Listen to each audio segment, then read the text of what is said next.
మీరు లెక్కలు చేసుకొని కరెక్ట్గా సాంకేతికంగా సైంటిఫిక్గా సర్వే చేసి మీరు సమర్పిస్తే తప్పనిసరిగా పరిశీలన చేస్తామని చెప్పారు.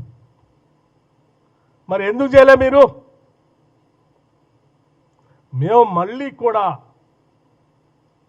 ఓబీసీలకు ఇచ్చినట్టు మాట ప్రకారం ఎన్నికల కంటే ముందు 42% రిజర్వేషన్ కల్పిస్తామని చెప్పిన మాట ప్రకారం యాజ్టీస్గా జీవో అప్పుడే ఇచ్చి ఎన్నికలు పోయి ఉంటే మళ్ళీ కొట్టేసేవాడు. ఆ జీవో పరిగణలోకి వచ్చేది కాదు. ఆ జీవో స్టాండ్ చేయటం కోసమే కదా ఒక క్యాబినెట్ రిజర్వేషన్ 4/2/2024 నాడు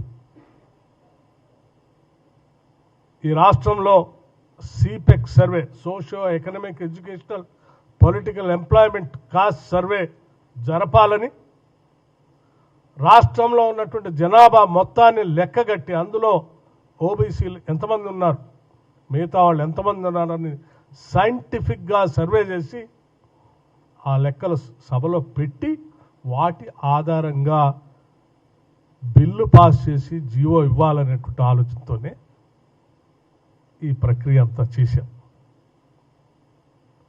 ఈ ప్రక్రియ మేము అధికారంలోకి వచ్చిన తర్వాత వెంటనే 4/2/2024 క్యాబినెట్లో రిజల్యూషన్ పాస్ చేశాం.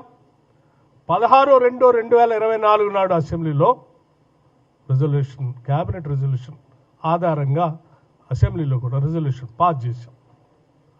10/10/2024 నాడు